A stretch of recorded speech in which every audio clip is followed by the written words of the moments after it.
आपके हिसाब से इस्लाम ट्रुथ है तो ऐसा इस्लाम में क्या है जो मुझे कन्विंस कर सके कि हाँ यही सच्चाई है। हम्म, आप किस तरह की दलील चाहते हैं? यानी आप लॉजिकल पर्सन हैं, साइंटिफिक पर्सन हैं, इमोशनल हैं, रिलीजियस हैं, किस तरह के हैं? लाल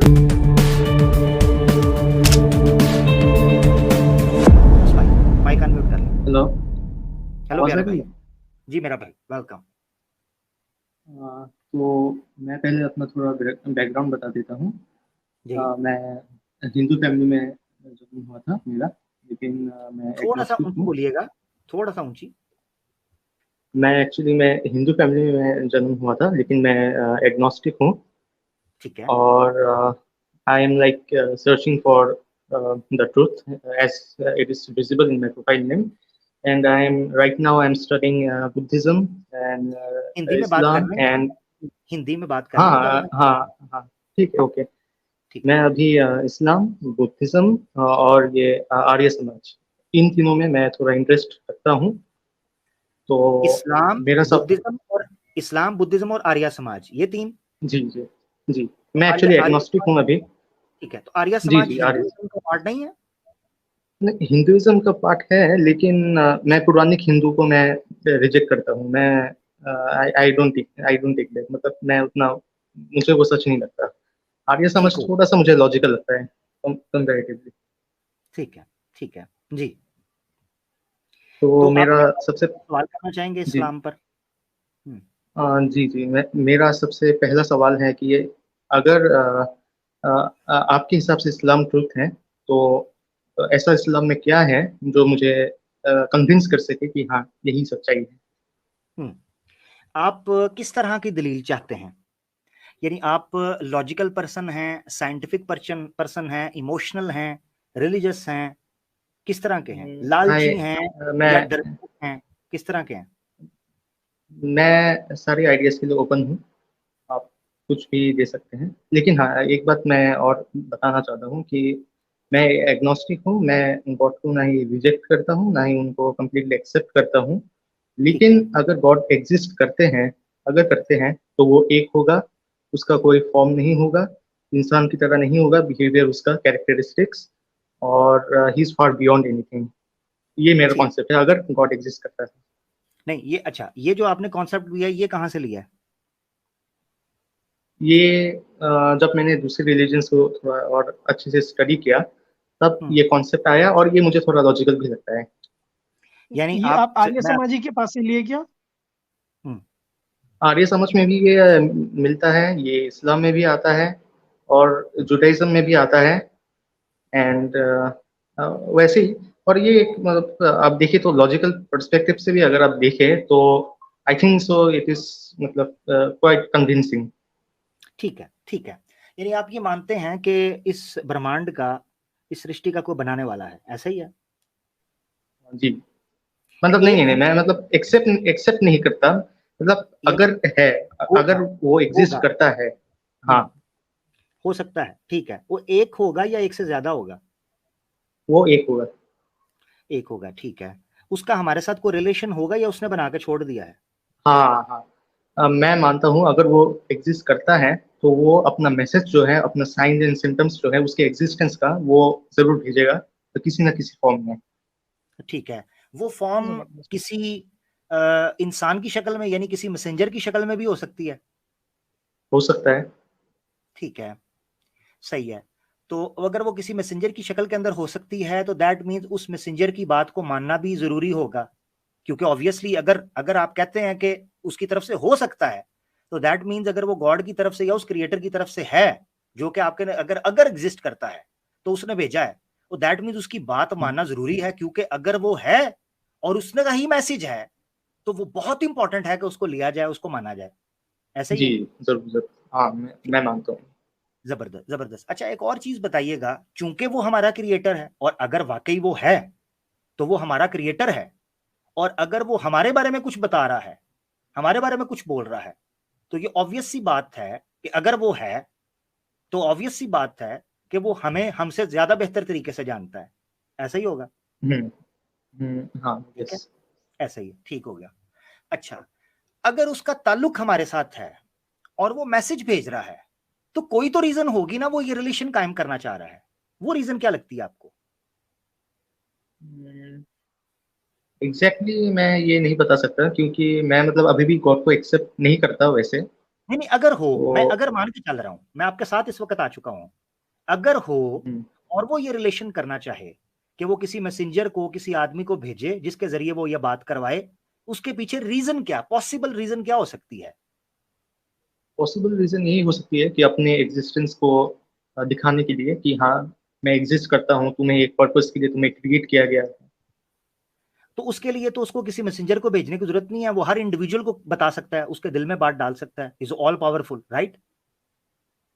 हाँ हाँ, यस यस। तो फिर हाँ, तो फिर मैसेंजर को भेजने की जरूरत है। इसका मतलब ये है, जो मुझे समझ आया, कि अगर वो वाकई है और अगर वाकई उसने को मैसेंजर भेजा है, तो मैसेंजर तभी भेजा जाता है जब वो बहुत इंपॉर्टेंट और बहुत ही क्रिटिकल सिचुएशन हो, नॉर्मल सिचुएशन नहीं।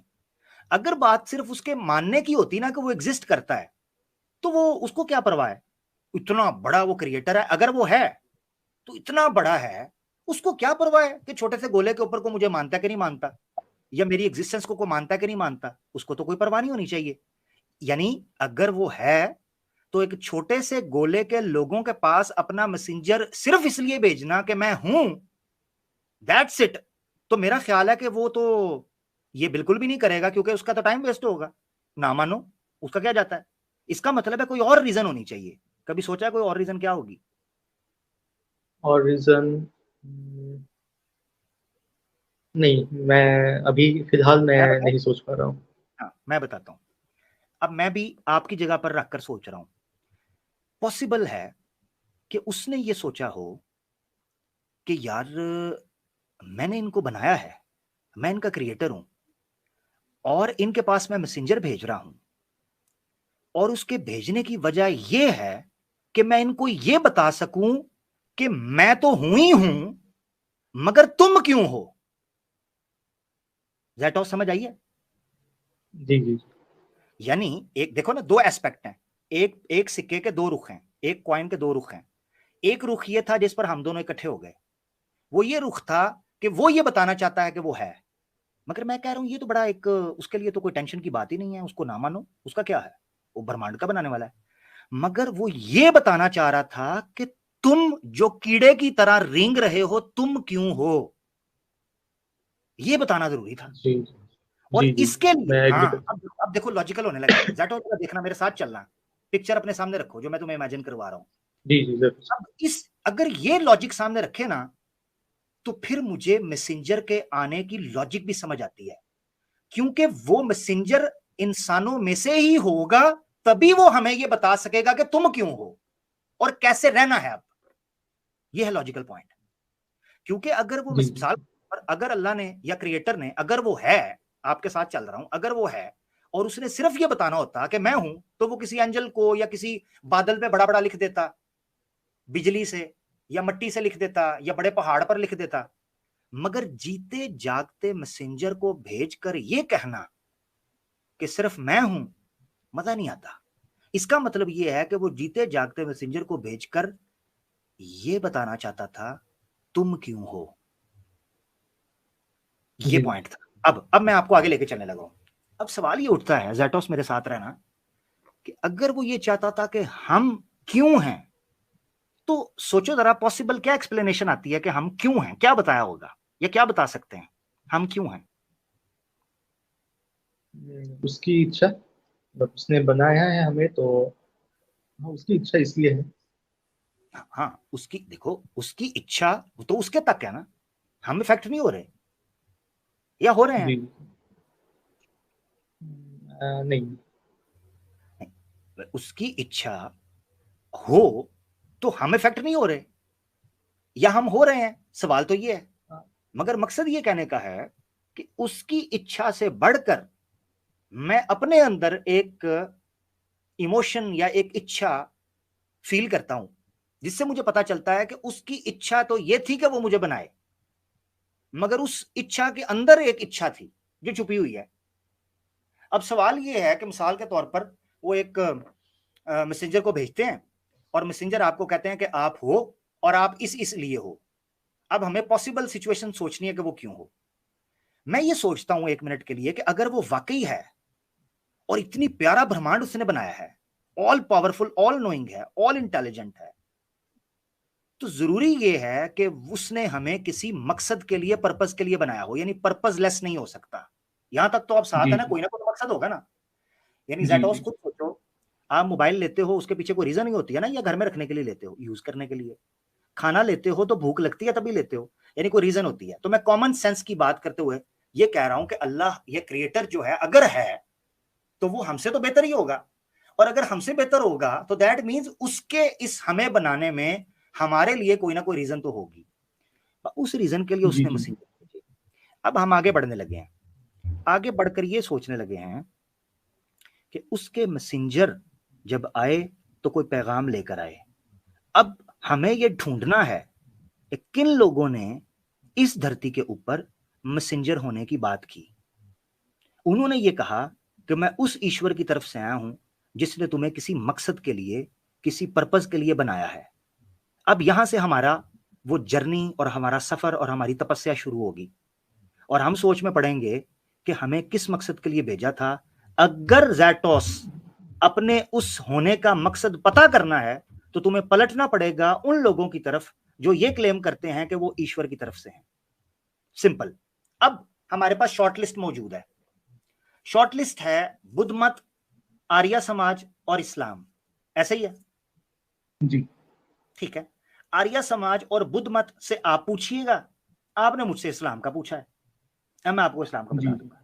ठीक है, अब देखें, याद रखें, अगर वो है जैसा कि आप मान के चल रहे हैं, अगर वो है तो यह भी जरूरी है कि उसका मैसेज सबके लिए एक हो, वो भेदभाव नहीं करेगा। मानते हैं? जी हाँ, क्योंकि हम सब उसके लिए एक हैं, तो वो भेदभाव नहीं करेगा। जब वो भेदभाव नहीं करेगा तो उसका मैसेज सबके लिए एक होना चाहिए। अब आसान तरीका यह है कि जितने लोगों ने क्लेम किया है कि वो ईश्वर की तरफ से हैं, कम से कम इन तीन में से बुद्ध मत, आर्य समाज और इस्लाम, ये आपके सामने है, इनमें से जी हम सिमिलैरिटीज को इकट्ठा कर लेते हैं। सिमिलैरिटीज जिसको कुरान ने भी एक्सप्लेन किया है। औज़ बिल्लाहि मिनश शैतानिर रजीम, तालौ इला कलिमतिन सवाइम बैनना व बैनकुम। सिमिलैरिटीज की तरफ आओ जो हम सब में एक जैसी हैं, यकसा हैं, क्योंकि वही क्लियर कर सकेगा कि ये ईश्वर का ही पैगाम है, ये सत्य का पैगाम है। क्योंकि सब में एक ही सिंगल ट्रेट मिलेगा, बाकी तो समय गुजरने के साथ साथ बदलते जाएंगे ना, तो ये एक आपको मिलेगा। अब मजे की बात यह है कि जितने धर्म उठाएं सब में यूनानिमसली तौहीद यानी मोनोथीज्म, एक खुदा का वहदहू ला शरीक का तसव्वुर आपको टॉप पे मिलता है, जैसे आपने आर्य समाज का कहा।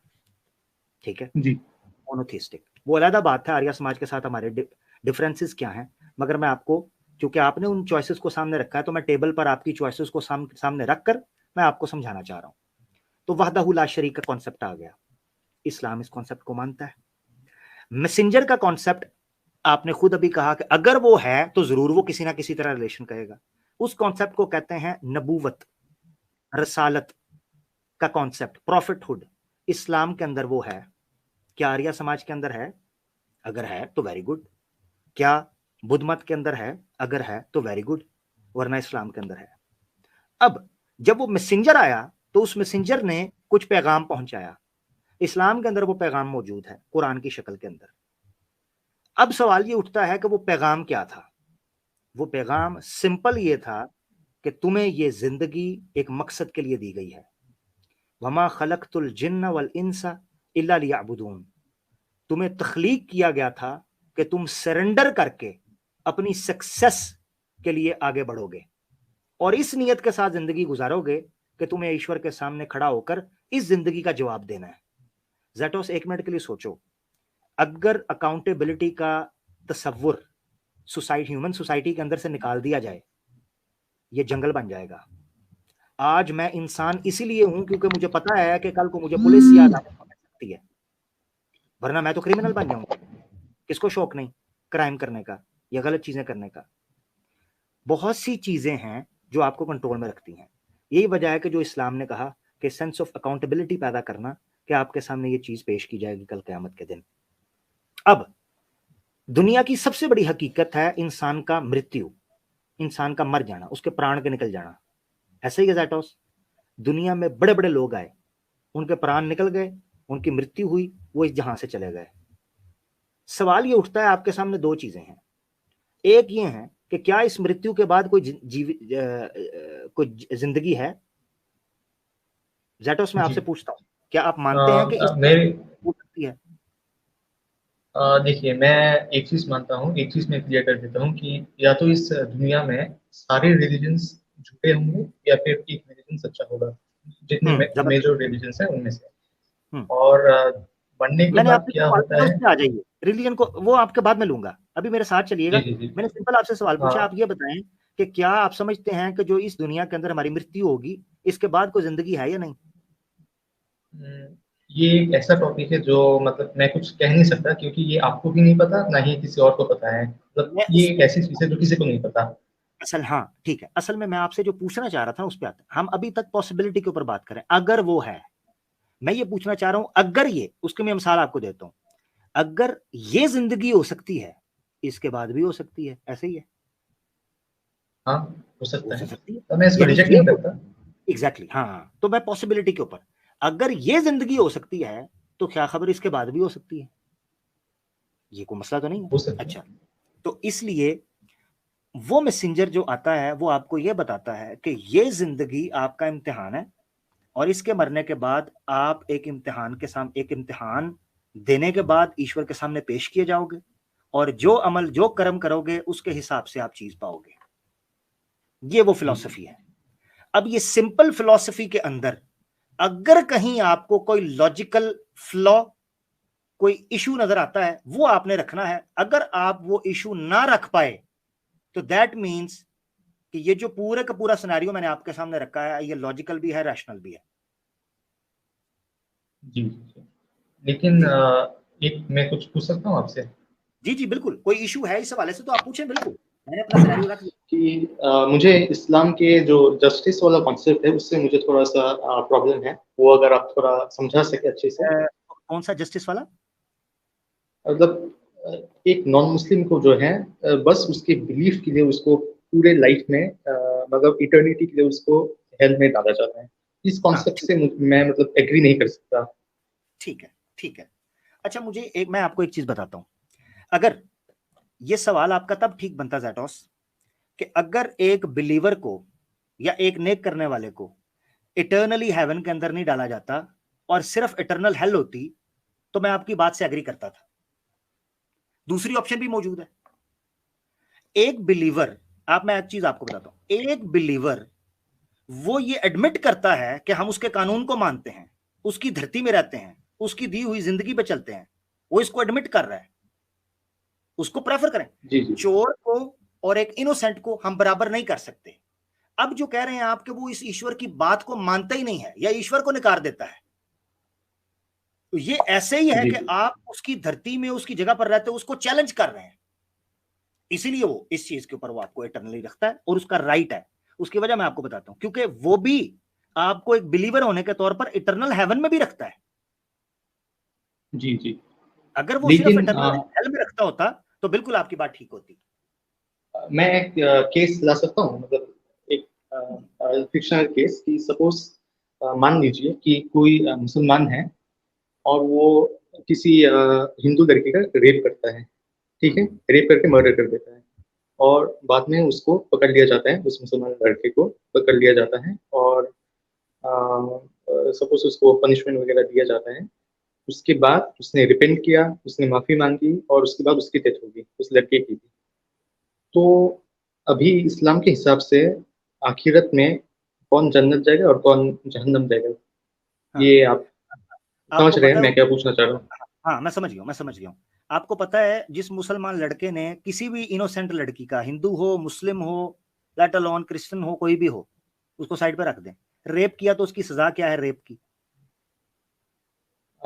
मतलब आफ्टर लाइफ में कि दिस लाइफ में? नहीं, इस दुनिया में आप रिपेंट करें, इस दुनिया में क्या सजा है? अभी वो डिपेंड करता है कौन से कंट्री में आप हैं। इंडिया नहीं में तो वो नहीं नहीं नहीं, ऐसे नहीं, जस्टिस इन इस्लाम की बात कर रहे हैं ना। अगर तो आप जी कह जी रहे हैं वो जी। रिपेंट करेगा चला जाएगा, तो ये आप जस्टिस इन इस्लाम की सोसाइटी पर पहले सोसाइटी को समझ लें, यहां भी समझ लें और मैं आफ्टर लाइफ भी समझाता हूं। यहां की सजा क्या है? अगर इस्लामिक स्टेट या इस्लामिक कंट्री में जहां पर शरिया लॉ है, अगर कोई मुसलमान किसी लड़की का, चाहे वो हिंदू हो, ईसाई हो, मुसलमान हो या क्रिश्चियन हो, किसी लड़की का रेप करता है, या लेट अलोन एथियस्ट हो, उसका रेप करता है, क्या सजा है? मौत। मौत है, बिल्कुल, थैंक यू, ठीक है, थैंक यू। उसको उड़ा दिया जाएगा। जब उसको मौत की सजा दे दी जाएगी, यहां हो गया फैसला, ठीक है। अब आएगी आखिरत। यहां पर आपको जस्टिस मिला उस औरत को कि उसका रेप हुआ, उसकी गर्दन उड़ा दी, ठीक है ना, उस लड़की को उसने रेप करके मारा, उसकी गर्दन, यार इवन रेप किया, सिर्फ मारा नहीं। यहां पर इस्लामिक लॉ ने अपना जस्टिस दिया। पूरी दुनिया के अंदर रेप की सजा, अभी रिसेंटली बात हुई थी, मैं खुद भी इररेलेवेंट इंफॉर्मेशन नहीं देना चाहता, वापस अब आखिरत में आ जाते हैं। आखिरत के अंदर दो चीजों की बुनियाद के ऊपर होगा मामला, दो चीजों की बुनियाद के ऊपर। एक है आपका अकायद और एक है आपके अमाल, यानी एक आपके बिलीफ और एक है आपकी प्रैक्टिसेस, आपका कर्म, आपका कार्य क्या है। जी जी। जहां तक ताल्लुक है उस लड़के का कि जिसने रेप किया, ठीक है, उसने रेप किया, अगर वो दुनिया में अपनी सजा पाने के बाद वहां जो उसने आमाल किए हुए थे, वो आमाल इस्लामी शरीयत के मुताबिक, यानी वो शिर्क नहीं करता था, या वो दूसरी चीजें नहीं करता था, या वो दूसरे मामलात नहीं करता था, तो उस बंदे को सजा देने के बाद उसके गुनाहों की जन्नत में दाखिल कर दिया जाएगा। और अगर वो लड़की शिर्क करती थी, ठीक है, पॉलीथीस्ट थी, शिर्क करती थी, तो जो नेक आमाल उसने किए हैं, उस नेक आमाल के इवज उसको कंपनसेट करके उसको जहन्नम के अंदर डाल दिया जाएगा, उसके उस अमल की वजह से। इसकी मिसाल आप समझें, आप कैसे, यानी एक चोर अपनी चोरी को सिर्फ इसलिए जस्टिफाई कर ले कि उसके साथ किसी दूसरे ने ज्यादती की हुई है। मिसाल के तौर पर मैं आपको बताता हूं, ज़ैटोस, मैं आपके घर इसलिए चोरी करता हूं क्योंकि मेरे घर सैम भाई ने चोरी की है, ये ठीक होगा? नहीं। नहीं। मेरे घर चाहे लाख लोग चोरी कर लें, मुझे बहरहाल चोरी नहीं करनी किसी सूरत भी, क्योंकि ये क्राइम है। मैं कंप्लेन कर सकता हूं, चोरी नहीं कर सकता। इसी तरीके से इस चीज को समझें कि एक लड़की जिसके साथ रेप हुआ है, उसके साथ गलत हुआ है, मगर उसके उस रेप जिसके साथ हुआ है, उस गलती की वजह से उसके उस क्राइम को, जो एक अलग सूरत हाल है, एक अलग स्टोरी है, उसको कंपनसेट बैलेंस नहीं किया जाएगा। जी जी जी, आपने आपने ये बिल्कुल सही कहा, मतलब yes yes, it's the most logical answer मैंने आज वो हाँ, पाया है। Thank you, thank you. अब मिसाल के तौर पर एक मर्डरर है, वो किसी का मर्डर करता है, और वो ये मर्डर करने के बाद वो ये कहता है कि चूंकि मेरी बेटी का रेप और मर्डर हुआ था, लिहाजा मुझे थोड़ा सा कंपनसेट कर दिया जाए। तो जज उसको कहेगा वो केस अलग है, ये केस अलग है, तुमने जो क्राइम किया है तुम्हें उसकी सजा मिलेगी, मगर जो क्राइम उसने किया है उसको उसकी सजा मिल जाएगी। इस तरीके से बैलेंस हो जाएगा। एक और चीज मैं आपको समझाना जी चाहता जी हूं, वो ये है, कुरान में अल्लाह ताला ने कहा है, देखें, एक सिंपल डिमांड थी। ज़ैटोस, मैं एक और ना आपसे बड़ी सिंपल सी और बड़ी सिंसियर सी बात पूछना चाहता हूं। ज़ैटोस, अगर मैं आपको बता दूं कि एग्जाम आपका होने लगा है और उसमें एक क्वेश्चन है जो कंपलसरी है, मैंडेटरी, अगर इसमें आपने 10 आउट ऑफ 8 ना लिए, आपके दूसरे जितने भी क्वेश्चंस होंगे जो आपने आंसर किए होंगे, जितने भी अच्छे लिखे हों, यार उसमें आपको फायदा नहीं होगा, नुकसान हो जाएगा। तो ज़ैटोस, क्या मैं आपके साथ सिंसियर या लॉयल या आपके लिए हमदर्द नहीं हूं, वेल विशर नहीं हूं, कि मैं आपको पहले बता रहा हूं कि इस सवाल के अंदर कोई सुस्ती नहीं चलेगी, इसको आप कंप्लीट कीजिएगा। जी ऐसा जी, ही है, आपने सही सही कहा ना? तो जी ज़ैटोस, उस अल्लाह ने, अगर वो है, अभी मैं उसी उसी पॉसिबिलिटी के अंदर घूम रहा हूं जहां मैं आपके साथ अभी जिस गली में मैं आपके साथ सब वॉक कर रहा हूं, उसी में चल रहा हूं, इमेजिनरी, ठीक है, अगर वो है जी और उसने अपने मैसेंजर्स के जरिए ये बता दिया है कि कुरान में अल्लाह ताला फरमाते हैं सूरह मायदा की आयतों के अंदर, इन्नल्लाह यगफिरु, इन्नल्लाह ला यगफिरु अन युशरका बिही व यगफिरु मा दूना ज़ालिका लिमन यशा, कि ज़ैटोस, दुनिया में कुछ भी करना वो क्राइम तो होगा, मगर तुमने अगर शिर्क कर लिया, याद रखना फिर मैं दूसरी चीजों को बाद में देखूंगा, पहले मैं इस चीज पे पकड़ूंगा। अब मैं आपसे सवाल करने लगा हूं, या मैं आपको समझाने लगा हूं कि क्यों, क्या वजह है कि इतनी बड़ी कायनात का मालिक है, उसको क्या इतना गुस्सा है कि वो शिर्क के ऊपर इतनी सख्त सजा दे देता है। जी, एक मेरा भी एनालॉजी, यही सेम सवाल था और यही चीज मुझे मतलब इस्लाम को कबूल करने से रोक रही थी। मैं उधर आने लगा हूं। अब आपने ना इसको बड़ा तसल्ली से सुनना जो मैं बात रखने लगा हूं।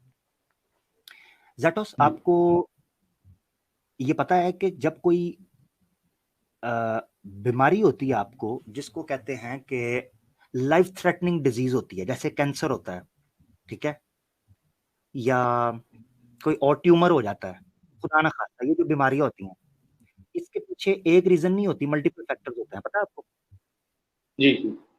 हाँ, यानी डॉक्टर जो होता है उसको थर्ड स्टेज पर या सेकंड स्टेज पर या इवन फोर्थ स्टेज पर जाकर पता चलता है कि कैंसर है, मगर जब वो हिस्ट्री स्टडी करता है ना, उस डायग्नोस करता है, तो उसको पता चलता है कि कभी इसने सिगरेट पिए थे, इसने अल्कोहल ली थी, इसने ये लिया था। ये सारी चीजें गेट टुगेदर करती हैं और एक बड़ी लाइफ थ्रेटनिंग डिजीज की शक्ल इख्तियार कर जाती हैं। ऐसा ही है ना, हमने बहुत दफा देखा है, ठीक है। जी जी जी। मैं काफी साल पहले सिगरेट के ऊपर रिसर्च कर रहा था, तो गूगल के कुछ आर्टिकल्स मैंने पढ़े थे, तो वो बताते थे कि दुनिया में कार्डियक अरेस्ट से, यानी हार्ट अटैक से, एक बड़ी संख्या के अंदर लोग मरते हैं हर साल। मेजोरिटी हार्ट अटैक से लोग मर रहे हैं, छोटी एज में, बड़ी एज में। तो जब वो पता किया तो डीप डीप पता चला कि ये स्मोकिंग एक कोर रीजन है उनके कार्डियक अरेस्ट के लिए। इससे पता चला कि with all the other triggering reasons और ट्रिगरिंग पॉइंट्स, एक मेजर कोर जो इशू था वो स्मोकिंग भी रहा। अब मैं आपको वापस लेकर आता हूं इस मिसाल से। शिर्क जो है ना, पोलिथिज्म, एक खुदा के अलावा, ये इंसान की गैरत को मारता है। मैं मिसाल आपको देता हूं। हिंदुइज्म के अंदर जब मूर्ति पूजा होती है ना, तो वो मल्टीपल गॉड्स को जब पूजते हैं, उनके अंदर आहिस्ता आहिस्ता आहिस्ता आहिस्ता डिग्निटी, इंटेग्रिटी खत्म होती जाती है, वैल्यू खत्म होती जाती है। उसकी मिसाल मैं आपको दे देता हूं। मैंने अपने कानों से सुना है कि कई हिंदू जो दूसरे देवता को मानते हैं, वो दूसरे देवताओं को गाली दे रहे होते हैं, और उनको परवाह भी नहीं होती, वो एक दूसरे अपने देवताओं को गाली दे रहे होते हैं, उनको कोई परवाह नहीं होती, क्योंकि उनको यह पता होता है कि ये देवता अगर हमसे रूठ जाएगा, हम दूसरे देवता की तरफ चले जाएंगे और उस देवता की मान लेंगे। उनके अंदर से वो जो गैरत का होता है ना, हमीयत का, सबमिशन का जो एक सेंस होती है, लॉयल्टी की सेंस होती है, वो जाती रहती है।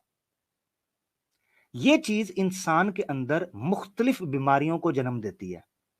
उनमें से एक बड़ी बीमारी है कि वो सबमिशन करना छोड़ देते हैं और दूसरी बुराइयों के अंदर जन्म लेते हैं। मिसाल के तौर पर अल्कोहलिक हो जाएंगे, ड्रग में चले जाएंगे, फॉर्निकेशन कर बैठेंगे, ये मुख्तलिफ चीजों में चले जाएंगे। मैंने नहीं, किधर गए हैं? मैंने नहीं इनको कहा कुछ भाई, ये खुद ही गए हैं, हो सकता है आ जाए, खुद ही गए हैं, मैंने नहीं कुछ कहा।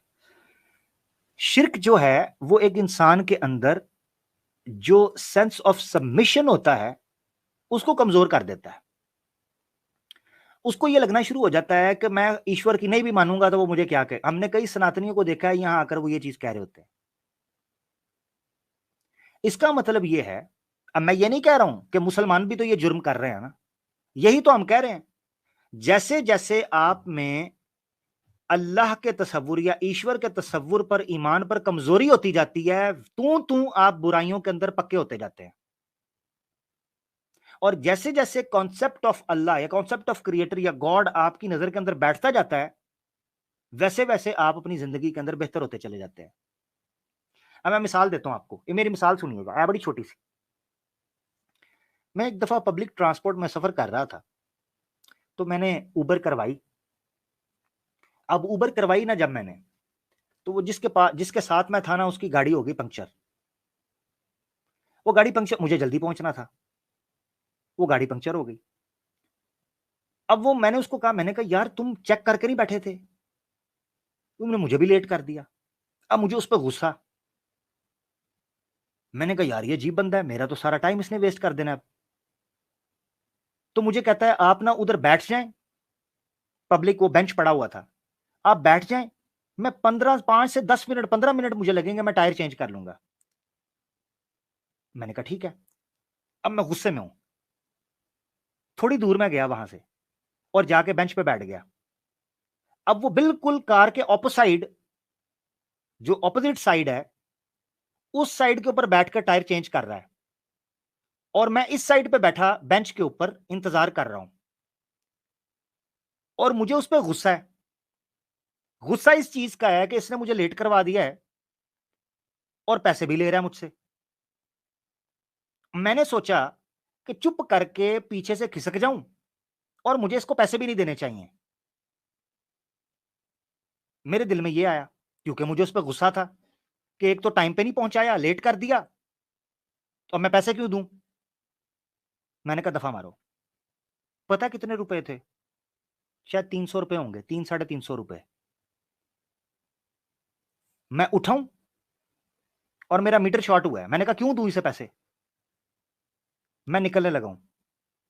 2 कदम चले हैं मैंने, 2 कदम, उधर ही रुक गए मेरे पांव। और पता मेरे दिमाग में क्या आया? मैंने कहा इसको तो पैसे नहीं दूंगा, कल कयामत के दिन अल्लाह की जात को जवाब क्या दूंगा। आज तो ये मुझे पकड़ नहीं सकेगा, कल अल्लाह के सामने जब ये मेरा गिरेबान पकड़ेगा कि इस बंदे को यहां से लेकर यहां तक मैं अपनी गाड़ी के पेट्रोल में लेके आया था, अपनी गाड़ी में बिठा के लेके आया था, टायर पंक्चर हो गया था और ये बंदा निकल गया था, इसने मेरे इतने पैसे देने थे, मैं कहां से पूरे करूंगा। मेरे पैर वहीं रुक जाते हैं। मैं पलट आकर बेंच पर वहां बैठ जाता हूं। जब आखिरत का खौफ आपके दिमाग के ऊपर आता है ना, और अल्लाह के सामने जवाबदेह होने की हकीकत आपके सामने खुल जाती है, फिर दुनिया व माफीहा की दौलत आपके पैरों पर पड़ी हो, खुले आसमान तले, जहां आपको कोई देखने वाला ना हो, आपका हौसला नहीं पड़ता कि आपको गलत काम कर सकें। अब मैं बैठा हूं वहां, मेरा गुस्सा ऐसे ठंडा हुआ है जैसे कभी था ही नहीं, और बल्कि उल्टा उससे प्यार से बात करना शुरू हो गया हूं। यार कोई बात नहीं, क्या कोई बात नहीं यार, हो जाता है, कोई बात नहीं, गाड़ी है, फिर क्या है, रिलैक्स हो गया। मेरे दिल में जो गुस्सा था वो भी ठंडा हो गया और उस पर जो नफरत का एक आलम था वो मोहब्बत में बदल गया और मैं रिलैक्स हो गया। आज भी जब मैं उस चीज को याद करता हूं, मैं कहता हूं यार, अगर आखिरत का तसव्वुर इंसानों की जिंदगियों से निकाल लिया जाए, याद रखें ना वहां कोई पुलिस थी, ना वहां कोई सीसीटीवी कैमरा था, ना मुझे उसने भागकर पकड़ना था अपनी गाड़ी छोड़कर, तो वो भाग नहीं सकता था ना। उसको तो पूरा यकीन था ये पप्पू बच्चा है, ये कहां जाएगा। हाँ मैं आपको बताऊं, पैंट कोट पहनने वाले ज्यादा बड़े चोर चोर होते हैं, क्योंकि उनका लोगों को शक नहीं होता। तो मेरे जैसा पप्पू बच्चे के ऊपर तो उसको शक भी नहीं होना था कि ये कहीं भाग गया है, तो चुप करके मर्जी से लगा हुआ था। मुझे किस चीज ने रोका? सिर्फ और सिर्फ उस खौफ ने कि कल कयामत के दिन मैं अपने मालिक के सामने जब खड़ा हूंगा ना, तो मैं उससे, वो मुझे पूछेगा कि तूने ये क्या किया है, तो मैं उसको जवाब क्या दूंगा। ये है। अल्लाह ताला कुरान में कहता है उज़्बिल्लाहि मिनश शैतानिर रजीम, वमन यअमल मिस्काल ज़र्रतिन खैरन यरह वमन यअमल मिस्काल ज़र्रतिन ज़र्र शर्र, क्या है अल्फाज देखो ज़हन से निकल गए।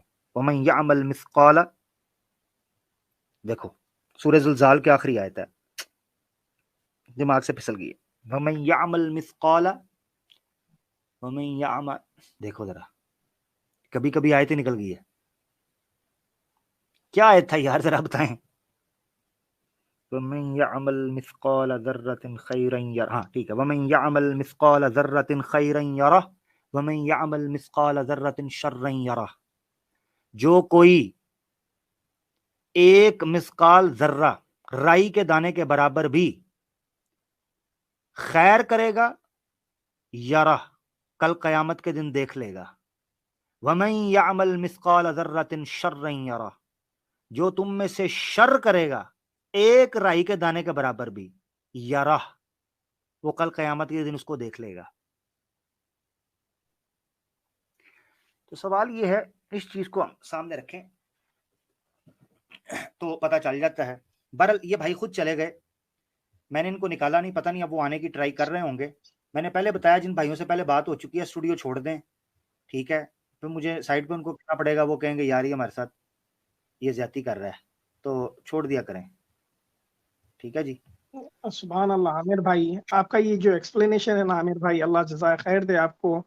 ये जितना भी आपने ज़ेटोस भाई को एक्सप्लेन किया है माशाल्लाह, ये एक आई ओपनिंग आपकी एक स्पीच है और आपकी एक एक्सप्लेनेशन और जो आपने एग्जांपल्स दिए, मैं दुआ करता हूँ कि ये क्लिप सारे जितने सिंसियर एथिस्ट है दुनिया में, ये सारे सब सुने, ये आपकी जो आवाज है सारी दुनिया में पहुंचे ये क्लिप के थ्रू आमिर भाई। इसको पर्सनली आप एक क्लिप कर कर आप इसको प्लीज जरूर अपलोड कीजिएगा आमिर भाई। अल्लाह जज़ाए खैर दे आमिर भाई आपको। हेलो सैम भाई जी, ज़ेटोस भाई आप चले गए थे, मैंने जगह बनाई आपके लिए अभी। जी, एक्चुअली मेरा इंटरनेट डिस्कनेक्ट हो गया था गलती से, तो इसलिए ठीक है, डिस्कनेक्ट हो गया था आपसे। तो ठीक है, हाँ, आप क्या कह रहे थे, मैंने सुना नहीं। ठीक है, मैं अब आपको ना जल्दी से जल्दी से मैं बता देता हूँ। तो ज़ेटोस भाई, अगर अल्लाह की जात ने या क्रिएटर ने या उसके मैसेंजर ने हमें ये ना बताया होता कि ये क्वेश्चन मैंडेटरी क्वेश्चन है, अगर इसमें कोई हैंकी पैंकी हुई तो नहीं हो सकता, तो फिर तो मेरा गिला बनता था। उसने हमें बता भी दिया कि ये सिंपल एग्जाम है, पेपर आउट हो चुका हुआ है, उसकी तैयारी कर लें, इतनी सी बात है। और जब हम सरेंडर करते हैं ना, उसको समझना चाहिए। बाकी मैं जो मैंने काफी लंबे एक्सप्लेन किया, अगर आप पीछे चले जाएंगे तो मैं आप दोबारा उसको सुन पाएंगे। मैं ब्रीफली आपके सामने फटाफट रख देता हूं।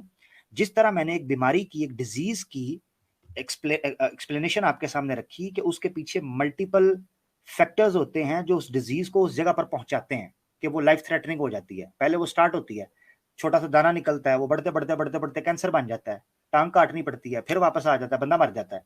सवाल ये है कि इसी तरीके से शिर्क जो है ये उस कैंसर की तरह है जो स्टार्ट में छोटा सा दाना दिखाई देता है, बंदे को देखने में ये लगता है यार क्या है, ईश्वर इतने बड़े, उनको क्या, उसको नहीं पता। जैसे ही एक इंसान अपने मालिक के साथ शरीक ठहराता है ना, पार्टनर्स बनाता है, वैसे वैसे वो उसकी इंस्ट्रक्शंस को फॉलो करना छोड़ता चला जाता है, आहिस्ता आहिस्ता, खुद ब खुद।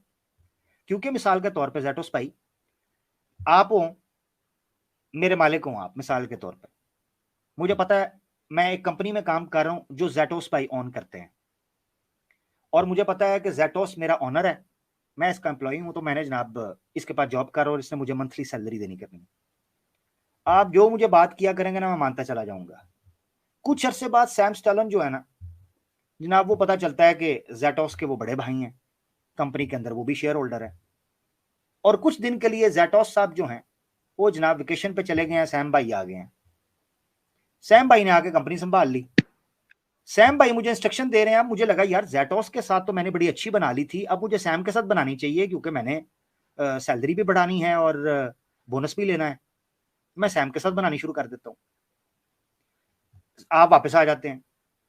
जब आप उस पोजीशन के ऊपर वापस आते हैं तो मुझे यह देखना पड़ता है कि सैम ज्यादा पावरफुल है या ज़ेटोस।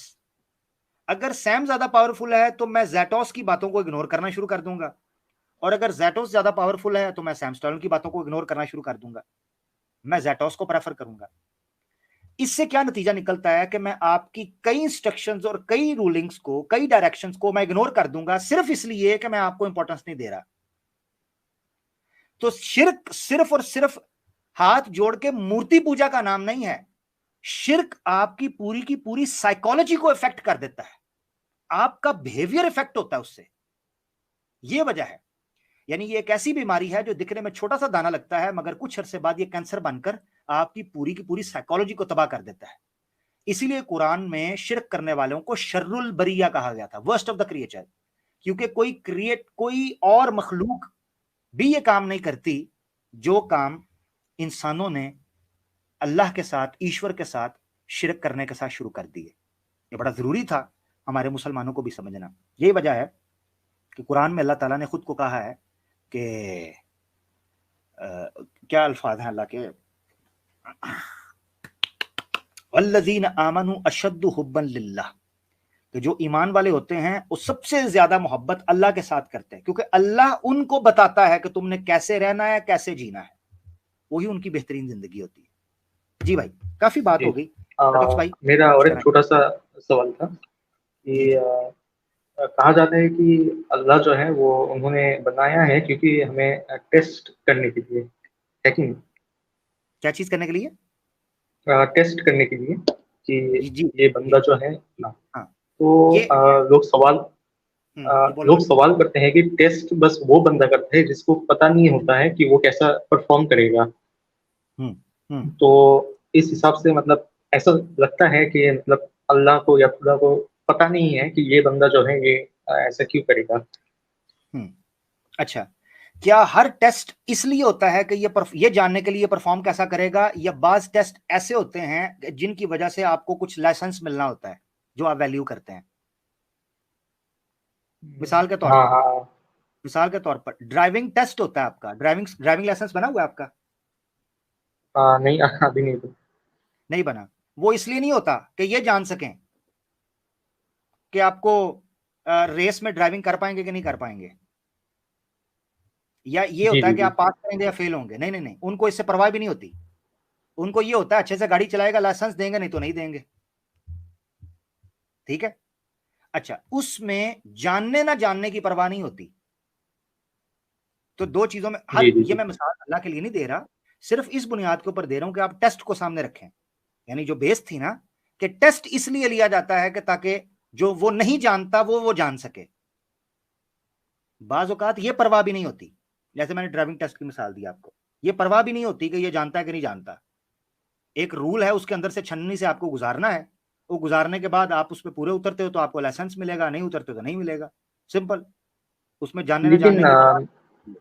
अब आ जाते हैं अल्लाह की जात ने टेस्ट के हवाले से जो चीज है। देखें, एक होती है, अब मुझे नहीं पता आपको वो पता है कि नहीं पता, जिसे कहते हैं किसी चीज को डिजर्विंग सिचुएशन में लेके आना। डिजर्व करता है कि नहीं करता एक बंदा। ठीक है। डिजर्व चैलेंज की बुनियाद पे होता है, जिसे कहते हैं मेरिट। यानी एक मेरिटोक्रेसी होती है ना, मेरिट। मेरिट जी जी में जी। टेस्ट लेने वाले से ज्यादा जो पार्टिसिपेंट्स या कैंडिडेट्स होते हैं, उनकी उनको मोटिवेशन या उनकी जो कैपेबिलिटीज हैं या उनके अंदर जो हिडन स्ट्रेंथ्स हैं या पोटेंशियल है, उसको एक्सप्लोर करना मकसद होता है। ठीक है। जी जी। मिसाल के तौर पर, जब अल्लाह ताला ने इंसान को बनाने की बात की, तो कुरान में अल्लाह ताला कहते हैं वइज़ क़ाल रब्बुका लिल मलाइकति इन्नी जाइलुन फिल अर्दि खलीफा। जब अल्लाह ने मलाइका से कहा कि मैं जमीन में खलीफा, नायब या एक नुमाइंदा बनाने लगा हूं, इंसान था, तो फरिश्तों ने कहा अताजअलु फीहा मन युस्फिकु दिमाअ, अल्लाह क्या आप उसमें वो बनाने लगे हैं जो खून बहाएगा, जुल्म करेगा, ज्यादती करेगा? आप ऐसे लोगों को बनाने लगे हैं। इसका मतलब क्या है कि अल्लाह जानते थे, अल्लाह को सब पता था, मगर उसके बाद अल्लाह ने एक जुमला बोला, ये है बिगर कॉज। वो सुनिएगा, अल्लाह ताला ने कहा इन्नी आलमु मा ला तालमून, मैं वो जानता हूं जो तुम नहीं जानते। मुराद क्या थी? मुराद ये थी, इस इंसान को जब तक आप टफ सिचुएशंस में नहीं डालेंगे, इसके हिडन टैलेंट्स और इसके हिडन पोटेंशियल और स्ट्रेंथ्स निकलकर सामने नहीं आएंगी। और जब तक वो सामने जी नहीं आएंगे, तब तक ये उस मेरिट पर पूरा नहीं उतर सकेगा जिस मेरिट के ऊपर ये डिजर्व करता है कि उसको भेजा जाए। अल्लाह की जात को पता था। देखिए, जी जी। ये चीज समझना आपने। मिसाल के तौर पर, एक टीचर होता है, वो टीचर सारा साल पढ़ाता है, सारा साल स्कूल में बच्चों को पढ़ाने के बाद या क्लास में बच्चों को पढ़ाने के बाद वो बता देता है कि ये बच्चा इतने ग्रेड लेगा, ये बच्चा फेल हो जाएगा। बेसिक सी इंफॉर्मेशन होती है। एक नॉर्मल से साधारण उस्ताद की, गुरु की ये कैपेसिटी है। जब हम ईश्वर की बात करते हैं जो ऑल नोइंग है, उसके पास, वो तो सर्वशक्तिमान है ना, उसके पास तो ऑल पावर है, ऑल नोइंग है। तो उसकी सिचुएशन, जब वो ये टेस्ट रखता है ना, तो पर्दा जो जो उसको कहता है पैराडाइम, वो शिफ्ट होता है हमारी तरफ। और वो इस बुनियाद पर होता है कि क्या हम उस मेरिट पर पूरा उतर रहे हैं जो वो हमसे तकाजा करता है या नहीं, ये जानना। उसमें हमें उस ओके मेरिट का ओके। करना पड़ता है। यानी उसको पहले से पता है क्या होना है, इसमें तो कोई शक नहीं। अब आप मुझे टेस्ट, लेकिन हाँ, तो हुज्जत एक तमाम और एक करना सवाल था जरूरी है। जी जी कि इससे मैं ये भी आर्ग्यूमेंट लगा सकता हूँ कि अल्लाह को अगर पता था कि मैं जहन्नम में जाऊंगा, कोई इंसान जहन्नम में जाएगा, तो अल्लाह ने उसको बनाया ही क्यों? मतलब अल्लाह को जो है मर्सीफुल कहा गया है, as far as my information, कि मोस्ट मर्सीफुल, मोस्ट कंपैशनेट कहा गया है। तो मेरा सवाल ये है कि अगर उनको पता था कि मैं जहन्नम में जाऊंगा, तो उन्होंने मतलब बनाया ही क्यों मुझे? ठीक है, ठीक है। अब मैं आपको एक मिसाल से समझाता हूँ। आपके मम्मी पापा हैं? जी अभी हैं ना? इंशाल्लाह। जी जी उनको कभी पूछिएगा कि आपको पता है कि हर जीव जो इस धरती पर आएगा उसको मृत्यु आनी है, तो आपने फिर भी मुझे पैदा क्यों किया? पूछिएगा जी कभी। जी उनको पूछिएगा कि आप देखते हैं हॉस्पिटल के अंदर कितने नौजवान एक्सीडेंट के जरिए, करंट लगने के जरिए, सुसाइड के जरिए, शूट हो जाने के जरिए और इसी तरीके से डिजीज के जरिए मर जाते हैं। फिर आपने मुझे इस धरती पे क्यों लेके आए? आपको भी पता था एक ना एक दिन मृत्यु होगी, मर जाएंगे। आप क्यों लेके आए मुझे? पूछिएगा कभी, वो आपको जवाब जी देंगे। जी, ये आपने लेकिन बहुत लॉजिकल आंसर दिया है। मैं अब ढूंढ रहा हाँ, था ये आंसर, आपने बहुत अच्छे से आंसर दिया, थैंक अब यू। मैं आपको एक और चीज बता देता हूँ इससे भी ऊपर। ये याद रखें, जब कोई अथॉरिटी रखता है ना, अथॉरिटी इस चीज के ऊपर कि उसके पास पावर है कि वो कुछ कर सके, उस सूरत हाल के अंदर ना आमतौर पर आपको मेंटली, मैं आपको बताता हूं, आप अभी, आपकी एज क्या जैटोस, अगर आप बताना चाहो तो? मैं 20+ हूँ। 20+ है, इंशाल्लाह, ठीक है। अल्लाह ताला आपको लंबी उम्र दे और आप हेल्दी रहें। तो मैं आपको जो चीज़ अभी बताने लगा हूं ना, आपको आगे फायदा देगी। ठीक है, मैं आपसे एज में बड़े होऊंगा इंशाल्लाह, तो मैं आपको बता रहा हूं। जी जी याद रखें, बहुत सी चीजों में जैटोस, इंसान अगर मेंटली प्रिपेयर ना हो तो डिसअपॉइंट होता है, हर्ट हो जाता है।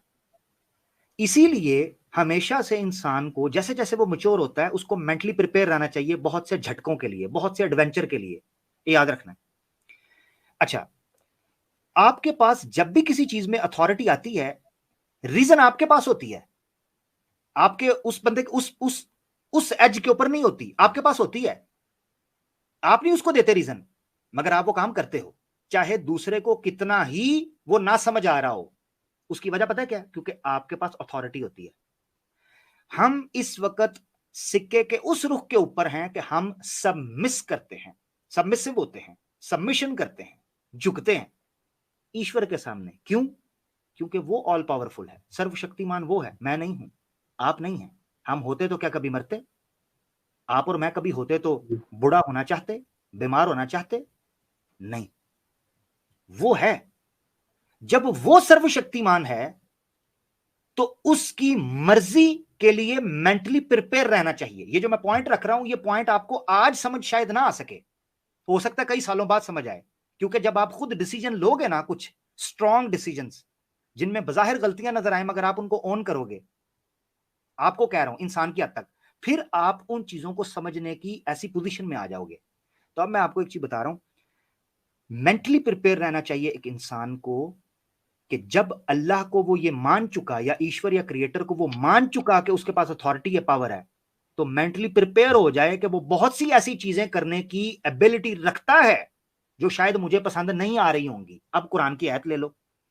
कुरान में अल्लाह ताला कहते हैं, औज़ु बिल्लाहि मिनश शैतानिर रजीम, असा अन तकरहू शैअन व हुवा खैरुल लकुम व असा अन तुहिब्बू शैअन व हुवा शर्रुल लकुम।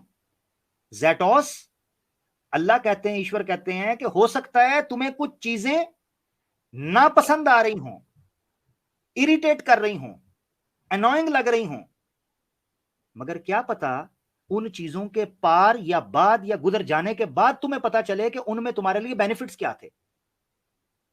वह असा अन जी तकरहू तुहिब्बू शैअन व हुवा खैरु व हुवा शर्रुल लकुम। और ज़ैटोस, एन मुमकिन है ऐसा भी तुम्हारे सामने लाइफ में आए कि तुम्हें कुछ चीजें बड़ी खूबसूरत लग रही हों, यार काश इस लड़की से शादी हो जाती, काश यार ये जॉब मुझे मिल जाती, काश यार मेरे पास पैसे थे ये गाड़ी मैं खरीद लेता, किसी और ने ले ली। आपको क्या पता वो गाड़ी खरीद के आप निकलते, आपका एक्सीडेंट हो जाता।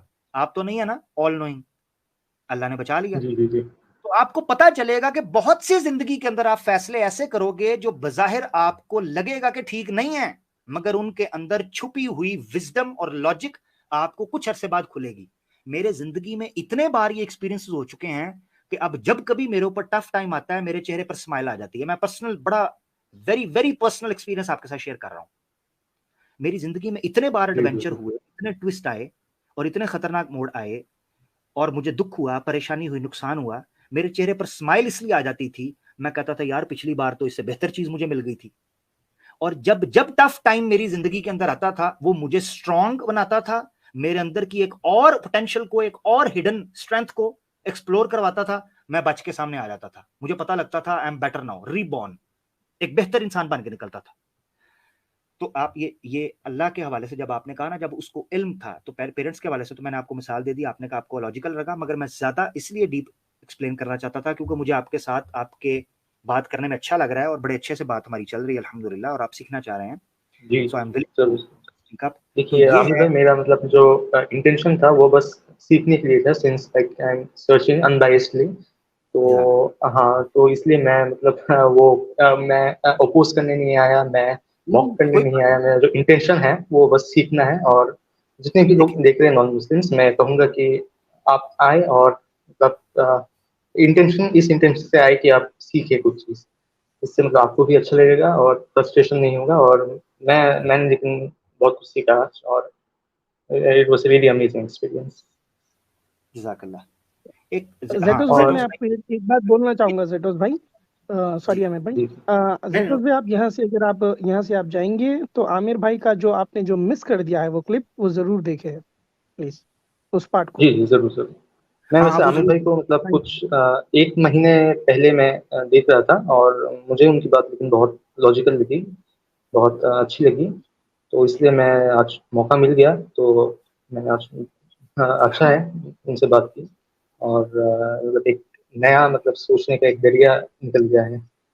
जी जी जरूर। और जेटोस भाई जरूरी नहीं है, मैं एक चीज आपको और भी बता देता हूँ, बीइंग बिग ब्रदर मैं आपको एक बताता हूँ, जरूरी नहीं है हर बात, हर वक्त, हर दफा, हर चीज आपको समझ आए। हर चीज का टाइम होता है, वो टाइम के साथ समझ आएगी। कभी भी जल्दी ना कीजिएगा, रिलैक्स रहिएगा, ठीक है? क्योंकि जल्दबाजी में हम गलत फैसले कर जाते हैं। टेक योर टाइम, अपनी नीयत को सिंसियर रखें। मैं आपको एक चीज बताऊं, कुरान में एक आयत है, अल्लाह ताला फरमाते हैं औज़ बिल्लाहि मिनश शैतानिर रजीम, वल्लज़ीना जाहदू फीना लनहदियन्नहुम सुबुलना, कि अगर ज़ैटोस सच की, सत्य की तलाश में निकला है, अल्लाह कहता है मैंने वादा कर रखा है उन लोगों के साथ कि मैं जरूर भी जरूर उनके लिए रास्ते खोलूंगा, उनको चीजें रोशन होकर एनलाइटन कर दूंगा, उनको नजर आना शुरू हो जाएंगी, उनके दिमाग की पट्टियां खुलनी शुरू हो जाएंगी, उनको सेटिस्फेक्शन हो जाएगी। असल क्या चीज है मैं आपको बताता हूं ज़ैटो, ईमान क्या है? ईमान उस इत्मीनान और सेटिस्फेक्शन का नाम है कि जो इंसान के दिल के अंदर क्लिक करती है ऐसे। जी जी। इतने इतने मुश्किल क्वेश्चंस होते हैं, आप बैठे होते हो, एक जुमला होता है ऐसे क्लिक, जिसको हदीस के अंदर अल्लाह के रसूल ने बयान फरमाया, मैं युरिदिल्लाहु बिही खैरन युफक्किहु फिद्दीन, अल्लाह जिससे मोहब्बत करने का इरादा कर लेता है, जिसके साथ भलाई का इरादा कर लेता है, युफक्किहु फिद्दीन, उसके दिल को खोलना शुरू कर देता है। क्या मतलब है? उसको चीजें समझ आना शुरू हो जाती हैं, मुश्किल गुत्थियां सुलझाना शुरू कर देता है। जी जी। ये है हकीकत। तो टेंशन नहीं कभी लेनी, तो टेक योर टाइम। जी जी। अगर नियत साफ है, आप अल्लाह आपको कभी जी नहीं जी, करेगा इंशाल्लाह। आप और भी आगे भी स्ट्रीम करेंगे ना, मतलब ताकि मैं और बातें कर सकूं लाइव? जी जी जी, आगे भी यानी और करेंगे? नेक्स्ट टाइम कह रहे हाँ हैं? जी, जी नेक्स्ट जी टाइम। जी जी जी जरूर जरूर, ये हुआ करेगा और आपने जरूर आना करना है। और कोई ऑब्जेक्शन, कोई जी चीज जी हो जी, मुझे तो मैं आपको लेकिन सच में बहुत अच्छी लगी आज। जरूर, अगर आप मुझसे पर्सनल भी रब्ता करना चाहें तो मुझे बता दीजिएगा, मैं आपको लिंक दे दिया करूंगा इंशाल्लाह। ये मेरी ईमेल है, आप ये जी ले जी लें। और जी जैटोस जी भाई, थैंक यू। आप कह रहे हैं आपने कुछ अरसे सुना शुरू किया, जबकि जो मेरा अंदाज है वो चीजें, आई होप आप इतने मैच्योर तो हैं, आप अंडरस्टैंड करते होंगे कि वो हर भाई के लिए नहीं जी है, जी ठीक है? क्या करें, जी जी हम लोगों से भिड़ रहे हैं, उनके लिए वो है। बाकी आप हमारे भाई हैं, यू आर ऑलवेज वेलकम मेरा भाई, अपना जी। ख्याल रखिएगा। और मैं लास्ट में यही कहना चाहता हूँ कि मैं मतलब अभी मैं रेडी नहीं हूँ इस्लाम एक्सेप्ट करने के लिए। मैं अभी भी थोड़ा सीख रहा हूँ। जरूर मतलब कुरान और हदीस की भी कुछ ऐसी चीज़ है जो अभी मैं एक्सेप्ट नहीं करूँगा। मतलब एक्सप्लेनेशन थोड़ा मिल जाए तो अच्छा है। तो सिंस जरूर अभी बहुत रात हो गई है, अभी टाइम नहीं है, तो मैं नेक्स्ट टाइम आऊँगा। उम्मीद है आप जरूर आंसर करेंगे उन सबको। जरूर जरूर और जरूर, कोई भी सवाल आपका होगा इस्लाम के, मैं एक चीज आपको बता दूं, एक गलत फहमी फैला दी गई ज़ैटोस भाई, वो ये है कि मुसलमान जो हैं वो अल्लाह पर, अल्लाह के रसूल पर को सवाल करो तो कहते हैं जी सवाल नहीं कर सकते, फलाना नहीं कर सकते। हम ये चीज कहते हैं जी जी सवाल जी करें, हाँ ब्लास्फेमी सवाल करें, कोई भी एतराज है, हदीस पर है, कुरान पर है, जरूर करें आप, वो करेंगे तो सीखेंगे ना। जी जी जी जी, बहुत शुक्रिया, ठीक है मेरा भाई, थैंक यू।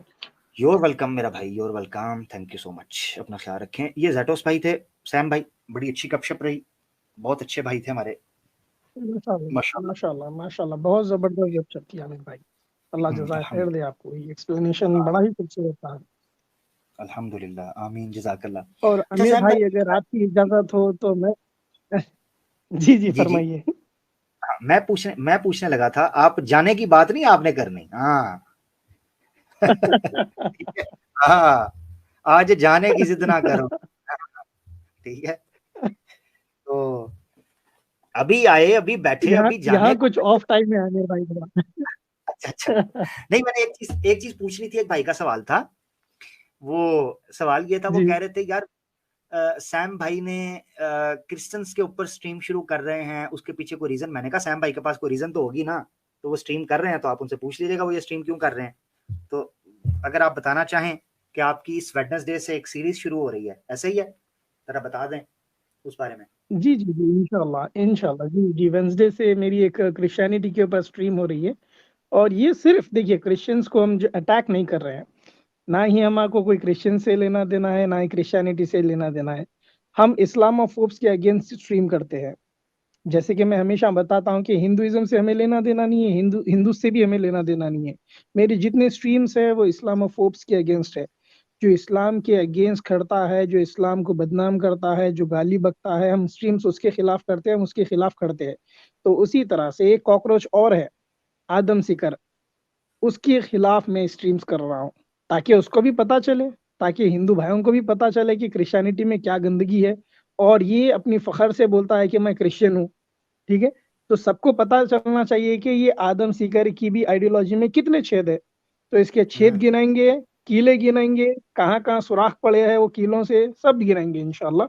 वेंसडे को होगी धमाकेदार stream, in the unholy name of father son God. जबरदस्त जबरदस्त जबरदस्त, बहुत शुक्रिया यार। मैं एक जॉब सेटिस्फेक्शन का कमेंट है स्क्रीन पे दिखाना चाहता हूँ। व्हाट अ स्टूपिड आंसर, वाह Aamir Haq, present parents no childrens will die still give birth, this is compared with all.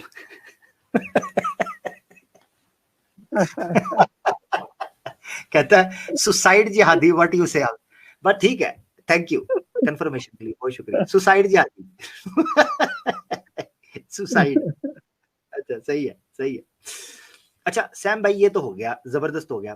तो नाजरीन मैं कहूंगा सैम भाई is once again officially back with a blockbuster series. So this time cannons are towards Adam Sikar का पिछवाड़ा, ठीक है जी, और उसकी मोरी, वो वाली जो वो अंडरवेयर पहनकर मुंह के ऊपर गोल गोल दायरे खुद बनाकर रखता है कि आ तीर मोरी में घुसड़ जा। तो वो जो है सीरीज सैम भाई शुरू करने जा रहे हैं, तो दोबारा से तवज्जो सैम भाई की तरफ हो जाए। एवरी वेडनेसडे इंशाल्लाह वो आया करेगा, तो आप उसको जरूर देखेंगे, ठीक हो गया जी, थैंक यू। इंशाल्लाह मिराज हमारे साथ हैं। सैम भाई आप रुक रहे हैं ना इंशाल्लाह, आपको जबरदस्ती नहीं मैं चाहता, क्योंकि आप कभी कभी हमारे पास आते हैं। जी जी आमिर आप भाई, आप आज आज छोड़ दे आज मुझे, क्योंकि आज I had a long day brother. अच्छा अच्छा, नहीं नहीं, ठीक तो है अभी सैम भाई, बहुत अभी शुक्रिया। दिन मेरा खत्म हुआ भी नहीं है, और कुछ काम बाकी भी है, क्योंकि यहाँ की टाइमिंग कुछ अलग है। तो जी थोड़े जी और जी, कुछ काम भी है मेरे, तो इस वजह अल्लाह से को आप मुझे आज इजाजत दे दीजिए। इंशाल्लाह मैं आपसे फिर जुड़ूंगा। आपका आपने, बहुत बहुत शुक्रिया, आपने मुझे आपके साथ ये शेयर करने का मौका दिया। नहीं नहीं नहीं नहीं नहीं नहीं सैम भाई, बड़ा अरसा हो गया था, लोग बड़ा याद कर रहे थे और बड़ा इंतजार था कि सैम भाई किधर है, जी सैम जी भाई मुझसे पूछते। तो बड़ी मोहब्बत है लोगों की आपके साथ, और इट्स एन ऑनर ऑलवेज आपके साथ। तो आपको पता है हमारी तो जोड़ी ही बड़ी पसंद की जाती है अल्हम्दुलिल्लाह। तो ये है कि आप जब साथ होते हैं अल्हम्दुलिल्लाह। तो मेरा रंग ही और होता है अल्हम्दुलिल्लाह, ठीक है, अल्लाह हाफ़िज़ सलाम। जी जी और अल्हम्दुलिल्लाह। सैम भाई सच सच बता दें, ट्रेनिंग तो नहीं करने जा रहे, क्योंकि आप पर ये भी इल्जाम है आप ट्रेनिंग करने गए हुए हैं।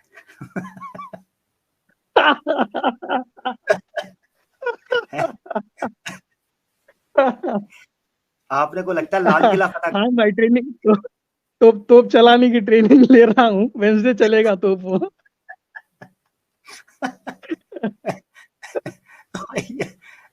तो अच्छा, वो बेचारों को कुछ नहीं मिला, ये देश से चला गया है, ये ट्रेनिंग करने गया है, आवाज़े हक का झंडा और डंडा, आर्मी ऑफ मेहदी, ISIS, चलो जी चूचू का मुरब्बा खिचड़ी तैयार, चलो जी एक्सक्लूसिव के साथ एक्सक्लूसिव, चलो जी 420, वाह सही है ये लोग चूचू का।